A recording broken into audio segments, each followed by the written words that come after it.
Lo que la pandemia quemó, Tertulia 1, segunda temporada de Psicología Cínica, con Héctor Dum y Laura García Labrador.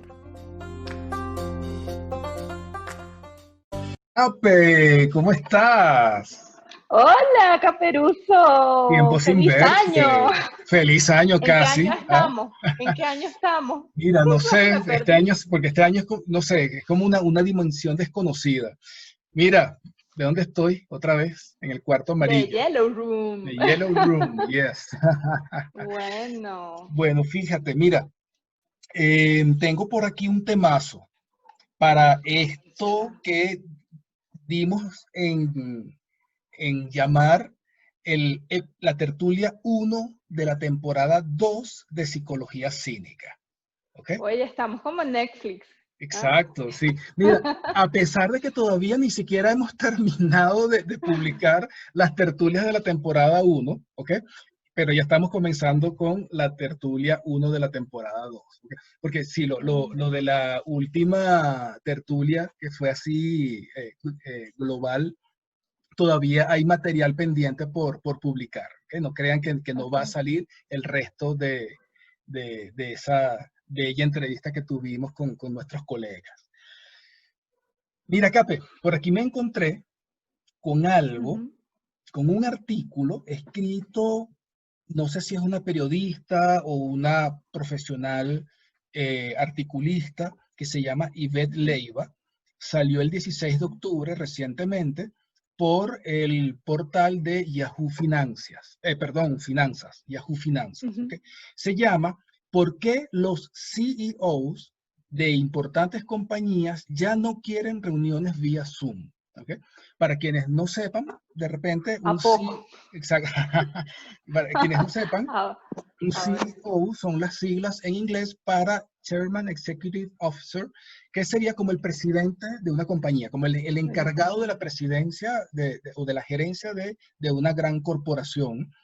Y leyendo el artículo, que lo vamos a comentar después, me sentí muy identificado personalmente.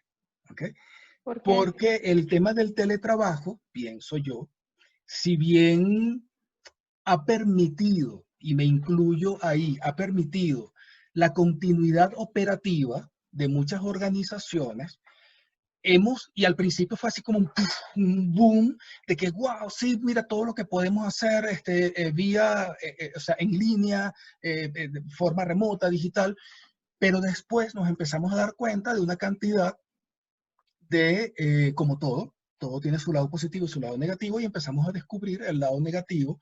Y uno de esos, precisamente, es esto que llamamos burnout, o mejor dicho en español, el síndrome de afrontamiento, como se dice en terminología clínica, o coloquialmente el estar quemado. El síndrome del quemado. El síndrome del quemado. Está quemado. Y claro, yo Sí. recurro a ti, a mi especialista de recursos humanos de confianza, para que me oriente al Sí. respecto. Muy bien. Bueno, con este preámbulo tan propicio a estas alturas de la pandemia, vamos a iniciar. Era un efecto, un síndrome, un fenómeno que se veía venir, totalmente previsible, ¿no? Porque bueno, ¿qué es el burnout? Traducido o en sus palabras de origen en inglés, ¿no? Se dice de aquel síndrome fundamentalmente presentado en los contextos laborales en el que las personas presentan un estado extremo de agotamiento físico, mental, intelectual, emocional, derivado de situaciones de sobrecarga de trabajo, sobrecarga de presión, situaciones extremas, de demandas extremas de recursos emocionales, cognitivos, energéticos. Entonces, esa situación sostenida en el tiempo hace que el empleado, la persona, el profesional, se someta a una sobreexigencia y un queme de energía superior al de la energía que se repone, ¿no? Esto es un fenómeno físico, no más. Sí, totalmente. Y como consecuencia, pues se dan este síndrome que se simplifica en fatiga extrema en 3 grandes ámbitos: el emocional, el físico y el productivo, el laboral. El cognitivo también. Sí. Y el cognitivo, ¿no? Pero bueno, entonces se caracteriza por, uno, tener síntomas físicos de cansancio, falta de energía, incluso somatización física, síntomas en la piel, dolores de cabeza, afecciones gastrointestinales propias del estrés laboral, ¿no? El estrés laboral está, pues, sí, sí, que va en el mucho más, pero ambiente. fíjate tú que es algo que va mucho más allá del simple estrés laboral, digamos, en ese monto óptimo que favorece la activación, la energización, incluso la motivación para operar, para hacer cosas, sino que ya pasa al otro lado de la curva, ya descendente, en el que más bien tanto estrés, digamos, tanto el monto agudo del momento como el estrés sostenido o esa carga sostenida en el tiempo, te empieza a restar toda la disposición, ¿ok? Para trabajar. O sea, te puede quitar motivación, te puede quitar identificación con la tarea, con la profesión, e incluso traspasa a actitudes cínicas, por ejemplo, cuando nos toca trabajar en interacción con otras personas, que pueden ser tanto esto que llamamos cliente interno, que son nuestros compañeros de trabajo, como el cliente interno, que son los usuarios a quienes prestamos un servicio. ¿Okay? Correcto. Vamos entonces, Sí. Cape, a ver, y entonces, un poco ¿cómo se para llama redondear esto? ¿Cómo se llama esto? el episodio. Sí. Ok. Burnout, o lo que la pandemia quemó. Wow. Seguimos en la onda literaria, en la que Exacto. de alguna manera mágicamente se calzan nombres de películas o nombres de libros, libros, de obras. historias, ¿ok? Para darle nombre a nuestras tertulias. En este caso, bueno, obviamente estamos hablando de lo que el viento se llevó. Gone with the wind, ¿ok? Y estamos viviendo ahora el burnout, lo que la pandemia quemó. Vamos entonces a presentar nuestra tertulia, que como dijimos es la tertulia 1 de la temporada 2, con Laura García Labrador desde México. y Héctor Dun desde Chile. Les damos ahora sí la bienvenida y agradecemos mucho su compañía y apoyo.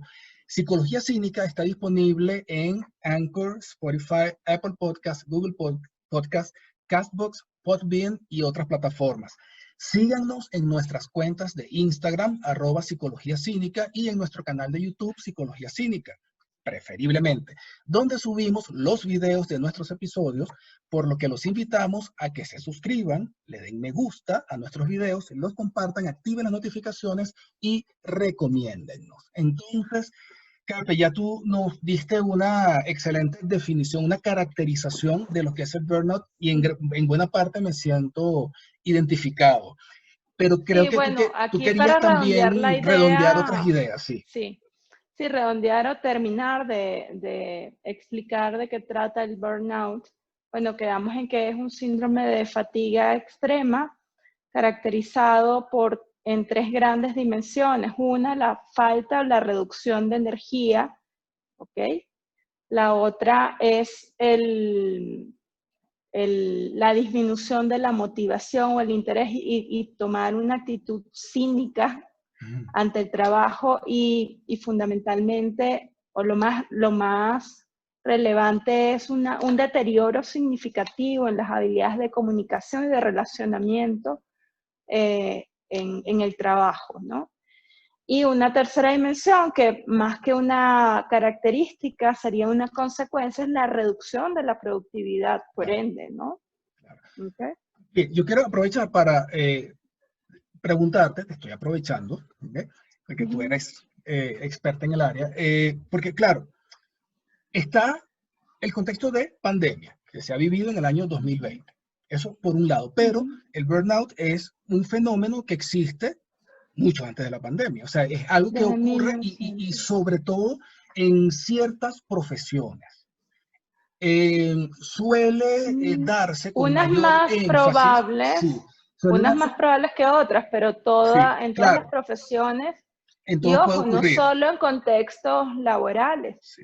en contextos académicos, en contextos Incluso familiar, sociales por ejemplo, la y sobrecarga de familiares. rol en la familia, cuando supongamos una madre puede vivir un síndrome de afrontamiento, ¿ok? Cuando tiene Claro. una sobrecarga del rol.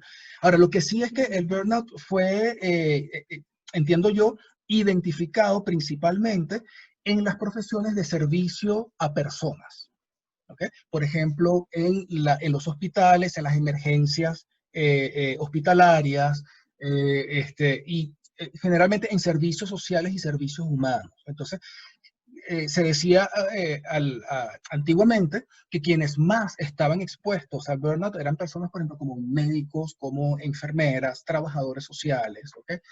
Un poco por esa parte, que fue el contexto laboral en el que fue identificado. Sí, estamos Eh, hablando de los años 70, en sí. 1974. El término lo trajo un sociólogo llamado Herbert, de apellido Herbert.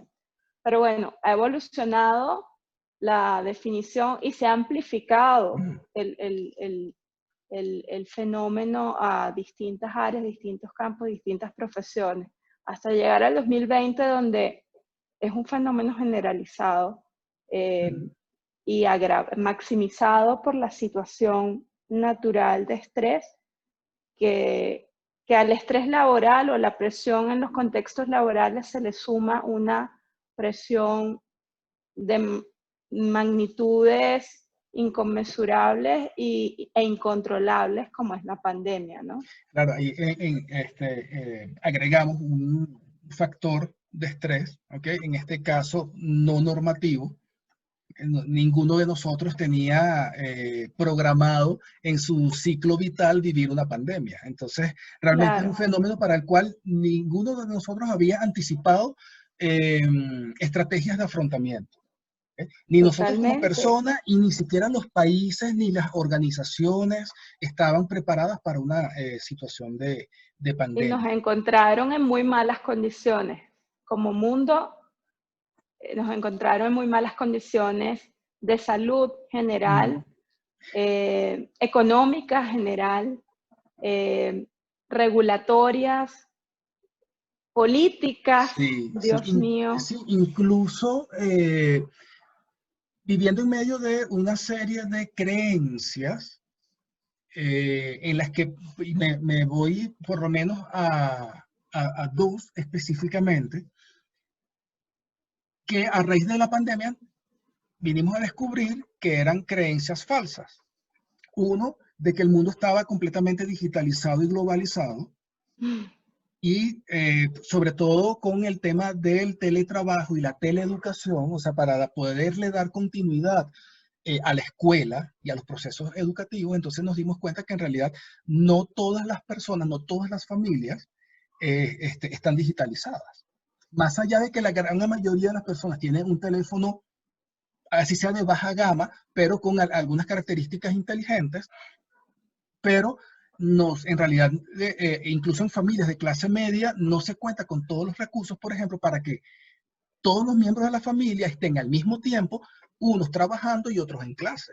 A veces tienen que Claro. compartir el mismo aparato. Hay un solo computador, por ejemplo, en la casa. ¿Okay? O el ancho de El banda no ancho de es banda no es suficiente. suficiente para que todo el mundo esté conectado al mismo tiempo. Y de hecho, o sea, se ha notado significativamente la reducción en la calidad de la señal de Internet. ¿Okay? Total, Esa totalmente. es una de las creencias que se cayó, se destruyó.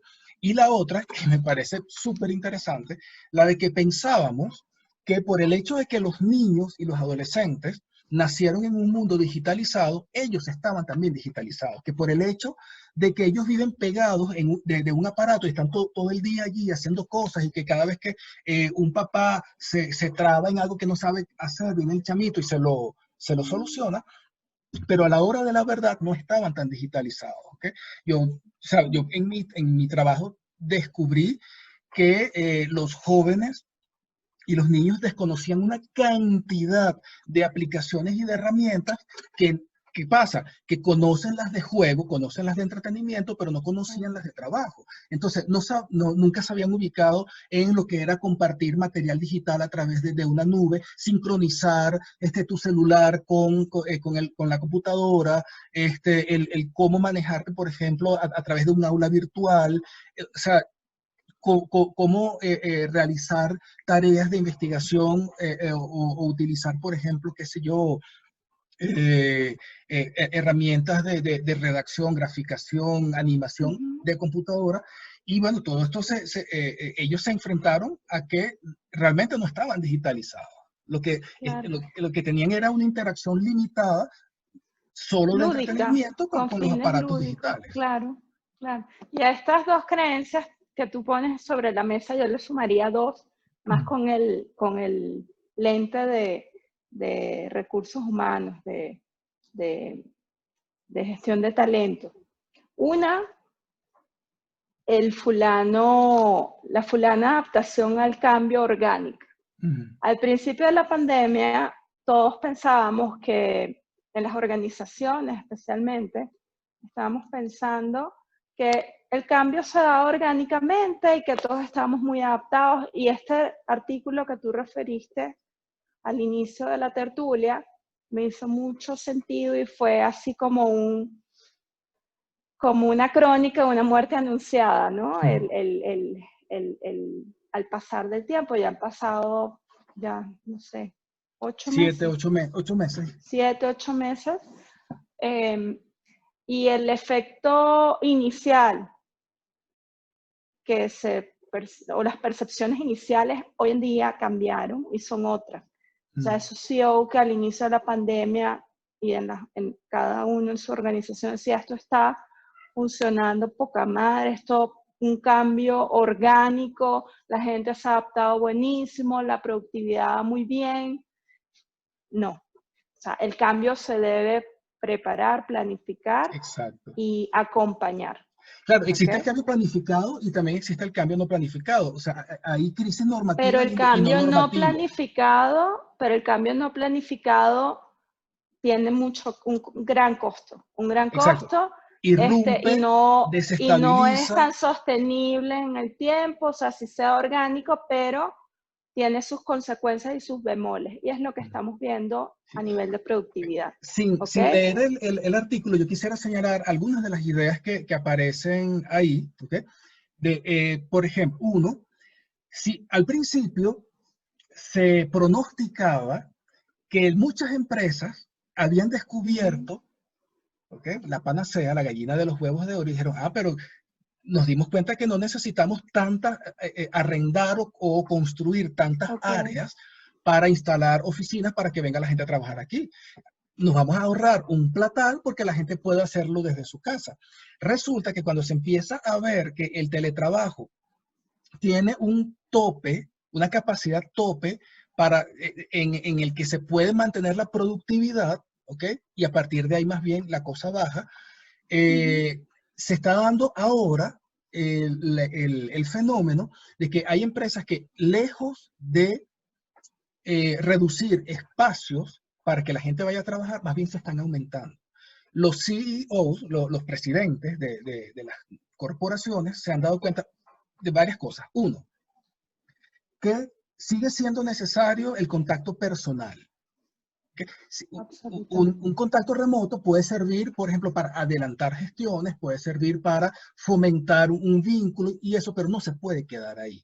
Si tú, para cerrar negocios, necesariamente en algún momento claro, tienes que estar... La apertura y el cierre de los negocios... Tiene que estar el apretón de manos. Eso es necesario porque o sea, los negocios se fundamentan en confianza. Totalmente. Y puede que tú, de repente, llegue un momento en que te manejes todo de forma virtual, pero en algún momento tiene que estar tiene que sentirse el apretón de manos para que se transmita esa confianza y a lo mejor después de eso, muchas actuaciones se podrán hacer de forma virtual. Eso por una parte. Segundo, la baja de la productividad, que es innegable, y por dos factores. El primero, que se desdibujan los límites de los tiempos de inicio y cierre del trabajo. Segundo, que la presencia, digamos, nominal en una reunión, en una videoconferencia, no significa presencia, o sea, de que estás en cuerpo y alma En ahí. cuerpo y alma.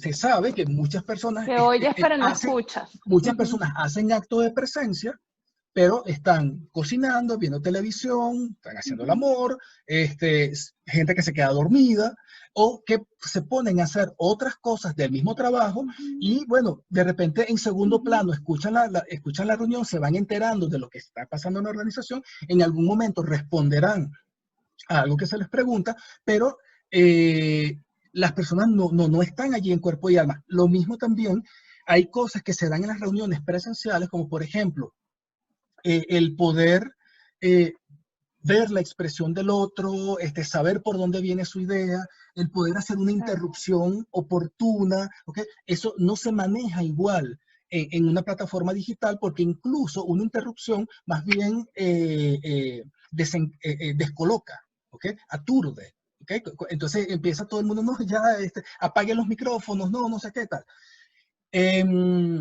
Y otro elemento también, que es a donde yo quiero llegar, porque ya que estamos hablando del burnout, es que las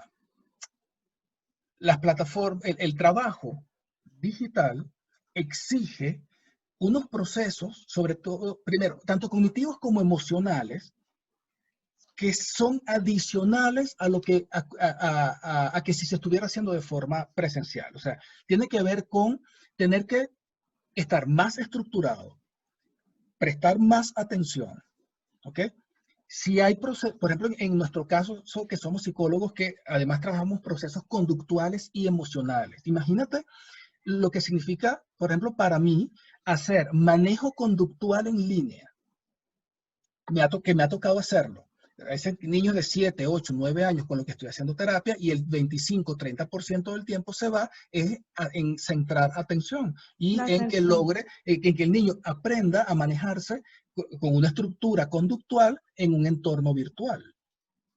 ¿Ok? No, está terrible. Los procesos emocionales, o sea, a veces yo entro mucho en duda de si, wow, hago esta pregunta, abro este proceso, lo voy a poder contener.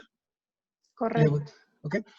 Que sí es verdad, cuando ya hay un vínculo de confianza, ciertamente las personas llegan a sentirse contenidas con la atención que uno les da de forma remota. Sí, sí se logra. Pero, pero en mi caso, yo tengo niños y familias a quienes conocí personalmente antes de la pandemia, pero hay algunos que solamente que los conocí fue después, que ingresaron al programa después. Y solamente los conozco de forma virtual. Wow. ¿Okay? Y bueno, o sea, es complicado. Y así se han iniciado relaciones. Tu mundo íntimo, en tu casa, en tu mundo familiar, solamente a través de esta vía? Se hace porque uno se lo propone, porque uno busca las maneras. ¿Okay?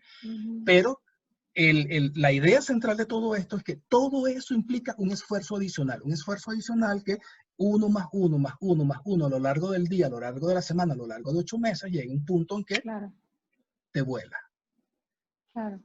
Sí, ¿okay? Y fue una de las principales quejas o de las cosas que desde el inicio resintió mucho el trabajador, que era el agotamiento que se experimentaba de las largas, continuas jornadas de reuniones y teletrabajo. Y hubo un estudio que justo arrojó lo que tú acabas de mencionar, que a nivel cognitivo, neurológico, el esfuerzo del procesamiento de los estímulos y para generar respuestas en medios virtuales a través de esta forma de comunicación es mucho más demandante porque las señales o los estímulos con los que tienes que construir la percepción y los juicios, pues son mucho más escasos. Entonces el cerebro, el procesamiento cognitivo tiene que redoblar esfuerzos y también tiene su burnout, ¿ok? Para terminar de armar el rompecabezas del contenido general que de forma presencial, pues a través del lenguaje no verbal, que es más como el 80% del contenido de las comunicaciones que está fallando, ¿ok? Porque bueno, si bien algunos ponen la cámara, no todos la ponen, pero aún con la cámara, pues no logras captar exactamente, hay un delay, no es tan nítido. Bueno, el tono amén voz. de, había un meme por ahí que decía que a veces las videoconferencias o las clases en línea parecían como sesiones de espiritismo. Fulano, Porque ¿estás se da ahí? la conexión. Te, ¿Estás te- ahí? te- te oigo, te oigo. ¡Orlando! ¡Orlando, eres tú, Orlando, ¿eres tú? Orlando! Y bueno, y un cuarto mito que también quería sumar era, pues, el mito de que el home office era una maravilla. O sea, que los esquemas de trabajo flexible y el trabajo desde casa y el home office era la panacea del siglo. Sí y no, ¿ok? Sí, no. Todo con medida, todo normado, todo regulado. Claro que puede ser un buen esquema Pero eso opcional requiere... para compensar, pero eso requiere planificación. Y te hablo de la organización donde yo trabajaba, que no existía ese esquema y había que normarlo. Claro. Y vaya, o sea, fue una cruzada que no logré porque no lo veían. O sea, las cabezas no lo veían. Como que, bueno, todo está saliendo bien, todo orgánico, todo cool. Y no, miren, señor, o sea, Porque sí se tiene que probablemente, normar. ¿qué pasa? Probablemente veían los resultados y decían, la gente está dando, pero no se ponían a pensar lo que la gente tenía que dar adicional para poder lograr lo mismo que antes. ¿Okay? O no, porque también es la otra, para que este esquema de trabajo funcione, tenía que haber otros subprocesos, otras estructuras ya preparadas para que los niveles de productividad se pudieran mantener o incrementar. Si no tienes unos procesos estructurados, un sistema de gestión del desempeño estructurado, ¿cómo lo mides? O sea, así, al aire. Pasa algo, ¿ve? Y yo lo veo a través de mis niños, ¿ok? Que obviamente ellos también están teniendo una baja en la motivación, por ejemplo, para conectarse a las clases. ¿Okay? Muchos me dicen, es que no entiendo igual, pero bueno, mi mamá me ayuda, mi papá me ayuda a estudiar y a completar lo que no logro captar.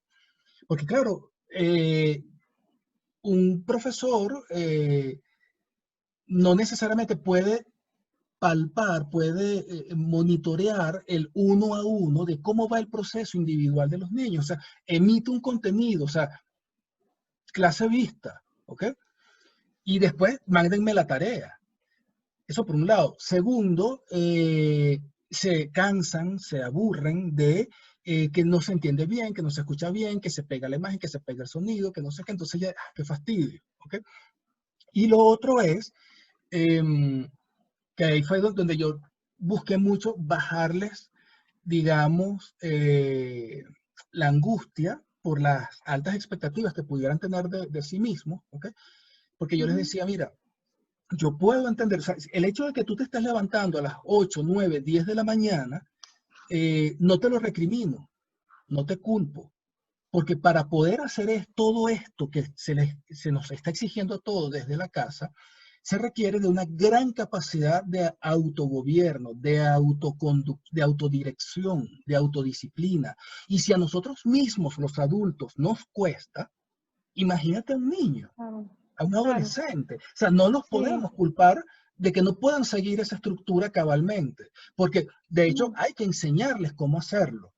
Y de hecho nosotros mismos hemos tenido que venir aprendiendo a saber Claro, cómo autoliderarme yo mismo desde mi casa para poder cumplir las cosas como tiene que ser.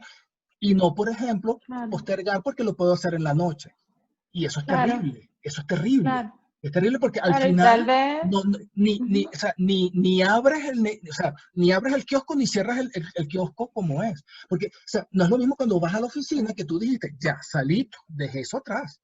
Mañana es claro, otro día, mañana seguiré con lo que quedó ahí y ahora entro a mi vida personal. Pero aquí tienes un arroz con mango de vida personal, claro, con trabajo y con de todo, claro, hijita, y como dirían los orientales, lo que está con de todo. con de todo. Un vuelve a la vida, muchachos. Exacto, sí. Lo que está detrás de todo esto que acabas de escribir, yo identifico que hay dos cosas antagónicas pero complementarias en estos contextos, el home office, el homeschool, ¿ok? Que hay una saturación sensorial de esta cosa llamada pantalla, ¿ok? Sí, sí. Eso para un niño, un adulto, un adolescente, para cualquiera, pues llega a un nivel de embotamiento que el mismo estímulo, pues decrece la respuesta. Tan, tan.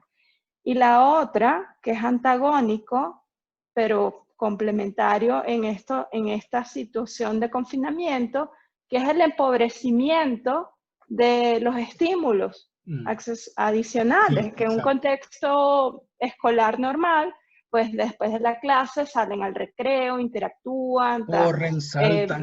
corren, saltan, drenan, ven el cielo. Eso no existe, todo el día encuartado en la casa.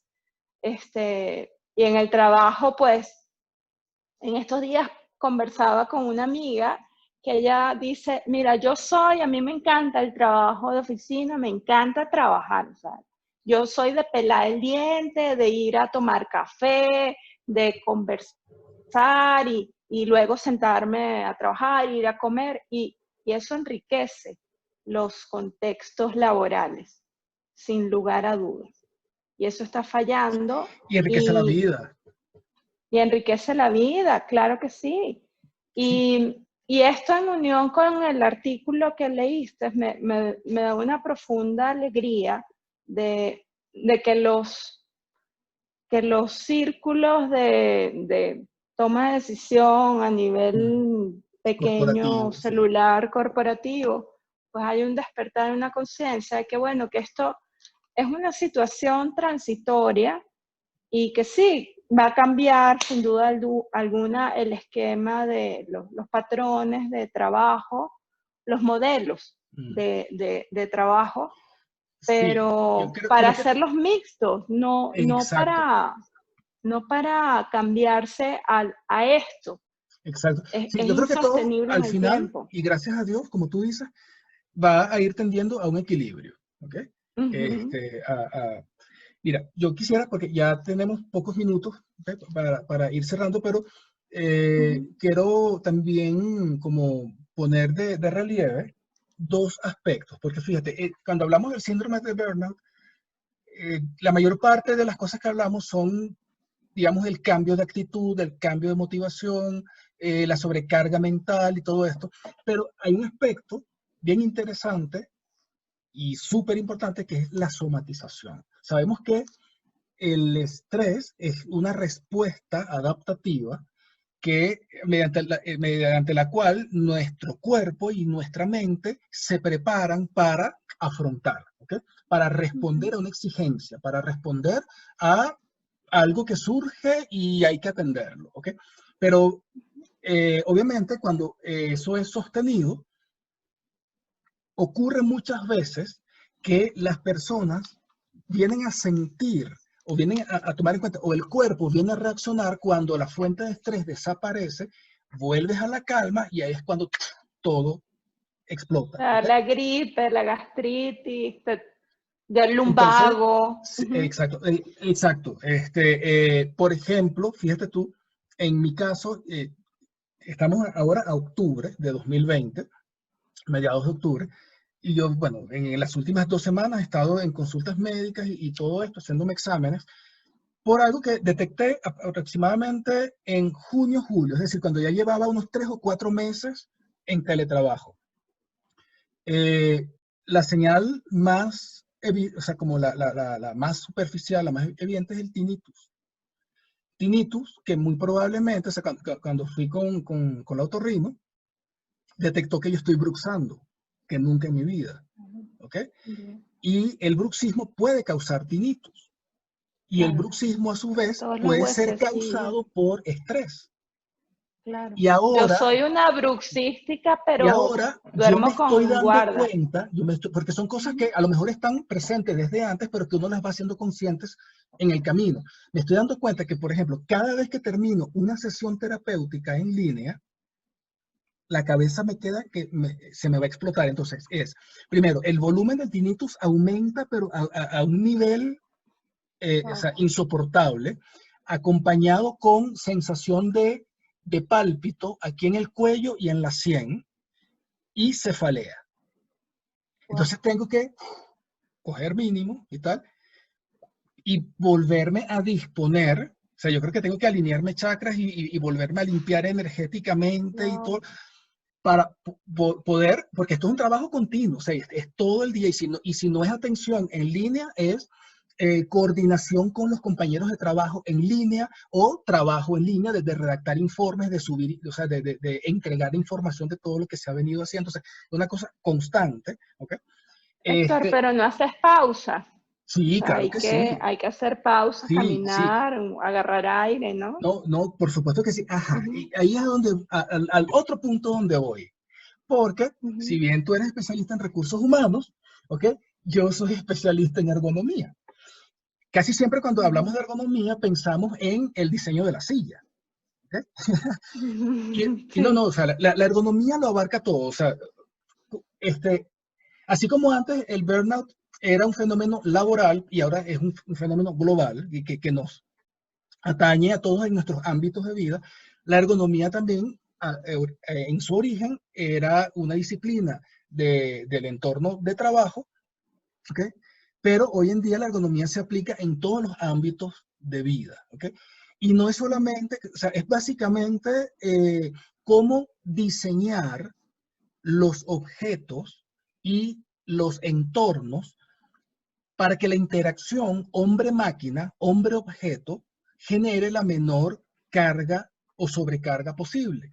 Antes se trabajaba enfocado en la sobrecarga física y luego se empezó a trabajar también con la sobrecarga mental y emocional.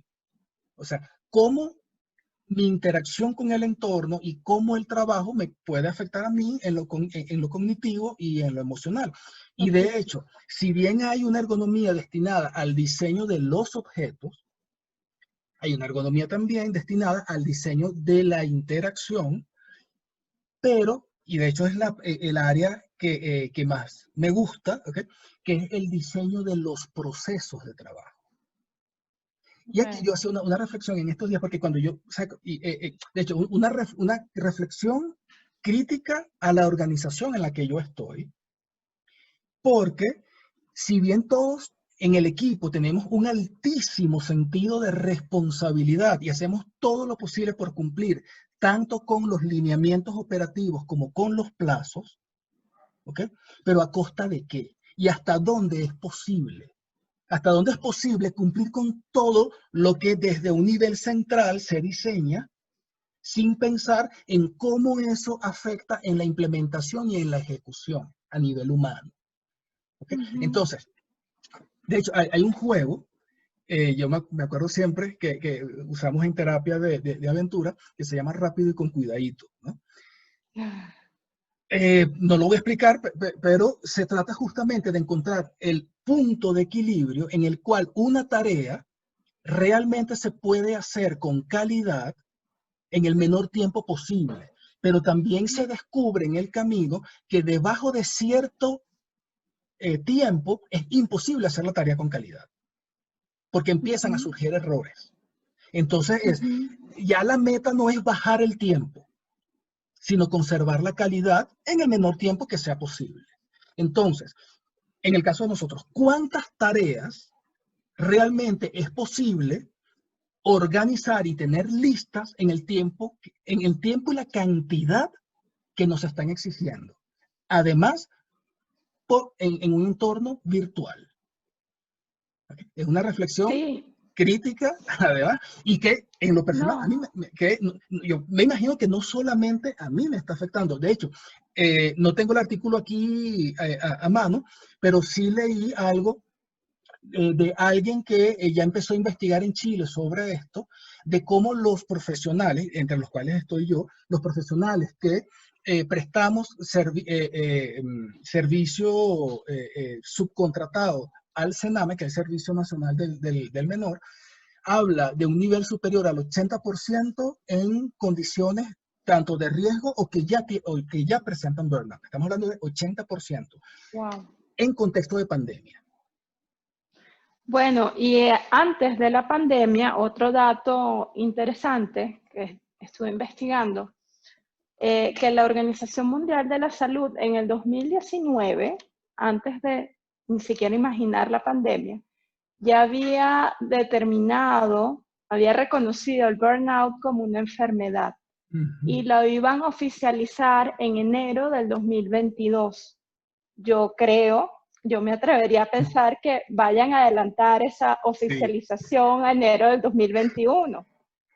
Bueno, lo que pasa es que si lo hacen ahora, imagínate el descalabro financiero que se puede presentar a nivel de los organismos de previsión social y de seguridad, y de seguridad laboral, ¿okay? Porque toda la gente que puede calificar en este momento para burnout y todo eso va a implicar, y si califica como enfermedad laboral, todo eso implicará una cantidad de indemnizaciones que puede hacer quebrar a todo un sistema. Sin duda es la respuesta o la acción políticamente y económicamente correcta y maléfica. Pero la realidad es que hoy día, más del 80% estoy segura que de los casos están en estado de burnout. Estoy segura. O sea, y aquí también me hizo recordar el principio de Peter. El comportamiento que tiene la curva del desempeño, de la productividad, responde al principio de Peter, que es el máximo, o sea, es el punto del máximo del desempeño al mínimo del deterioro. O sea, cuando alguien llega a su tope, lo que vulgarmente se dice, bueno, tocó techo, o sea, ya llegó a su máximo de productividad, de eficiencia, y comienza al máximo de incompetencia. Exacto, ¿okay? Sí. Por cierto, me acordé, sí repito, porque ya estamos sobre el tiempo para ir cerrando, me acordé una vez, fui en la Universidad de Concepción, que de hecho fue donde estudié ergonomía, fui a unas jornadas donde se presentaron, bueno, varias ponencias, algunas investigaciones, y se hablaba del fenómeno del presentismo, que es lo contrario al ausentismo laboral. Y entre las cosas que encontraron es que el presentismo puede llegar a ser más pernicioso que el ausentismo laboral. Porque claro, se trata primero de una buena intención de parte del trabajador por mantenerse en funciones, por ser responsable, por afectar lo menos posible a la organización, pero lo que eso va a causar... O para evitar o escapar de alguna otra fuente de... No, o medio de escape a temas personales. Pero lo que a la larga ¿no? genera, sí, lo que a la larga genera el presentismo, cuando estalla la persona, cuando ya se está somatizando con enfermedades médicas y todo, es mucho más grave que las pérdidas económicas del ausentismo, porque entonces, además, tú puedes tener una persona bajo indemnización ad infinitum. Sobre todo o la muerte. Puede por llegar a extremos de la muerte, del personas deterioro con enfermedades extremo de la coronarias o salud. que pueden desarrollar Claro, cáncer a raíz de un estrés claro, sostenido. claro, ¿Ok? claro, totalmente. Entonces, wow, es un tema de verdad súper De cuidado. profundo, súper profundo para nosotros.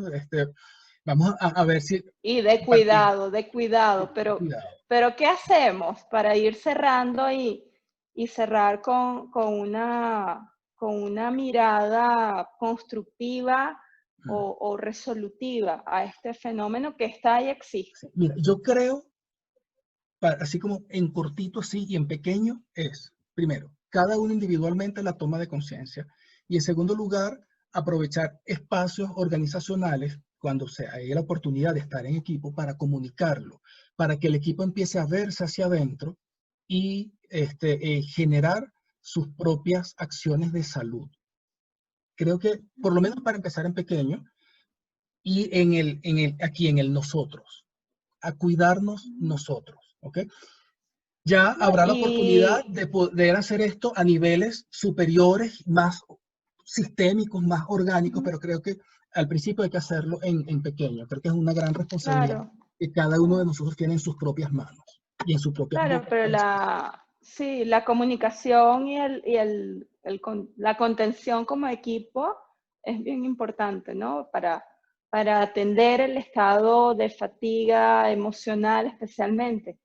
Pero con eso solo con eso no se soluciona ¿Cierto? las fuentes que llevan al burnout. Aquí yo le complementaría con, vaya, hacer un análisis micro en su contexto de análisis de sus tareas, de los tiempos de ejecución, tiempos y movimientos. Los tiempos y movimientos son muy pocos, ¿no? Los movimientos para el confinamiento. Pero establecerse horarios, rutinas, límites, aun cuando los espacios sean muy reducidos, se puede hacer, se debe hacer. Y eso es una responsabilidad que parte del individuo y que no se le puede transferir o delegar a las organizaciones, ni a las instituciones, ni a los estados. Aparte del autocuidado, ¿no? Exacto. Y bueno, y hacer pues la listita de tareas, de responsabilidades, luego de tareas, organizar su rol y sus roles, porque bueno, es una realidad que esto no va a cambiar, no sabemos en cuánto tiempo, No y en el el que corto es plazo. padre, no en el corto ni en el mediano, bueno, yo estoy como burnout, donde una de las características es la visión negativa, no me hagan caso, pero es incierta, ¿ok? Pero bueno, organizar las actividades y las responsabilidades de cada uno de los roles que se solapan en el mismo espacio. La mamá que tiene que atender y echarle el ojo al niño las tareas, pero que también es profesional y tiene unos horarios de trabajo, unas responsabilidades de trabajo, las responsabilidades en el hogar, la responsabilidad como hija, como hermana, como familiar, y pues establecer prioridades y respetarse los tiempos, que el día tiene 24 horas y 8 deben ser para dormir. Por lo menos. Sí, por lo menos. Bueno, a todos, muchas gracias por su escucha, por su presencia. Aquí estamos nuevamente para todos ustedes. Seguimos por allá en México y por acá en Chile, en Yellow Room. Esta fue la tertulia 1 de la temporada 2 de Psicología Cínica. Como siempre les vamos a recordar que Psicología Cínica está disponible en Anchor, Spotify, Apple Podcasts, Google Podcasts, Castbox, Podbean y otras plataformas. Síganos en nuestras cuentas de Instagram, @Psicología Cínica, y en nuestro canal de YouTube, Psicología Cínica, donde subimos los videos de nuestros episodios, por lo que los invitamos a que se suscriban, le den me gusta a nuestros videos, los compartan, activen las notificaciones y recomiéndennos. Muy bien. ¿Cómo están esas Bueno, energías muchísimas para gracias. Psicología Cínica? Este es nuestro espacio fuera de burnout. Exacto, sí, ya renovado. Reload, Reloaded, sí, totalmente. como Terminator. Bueno, Kate, un besote, un abrazote Bueno, y seguimos en contacto. bye.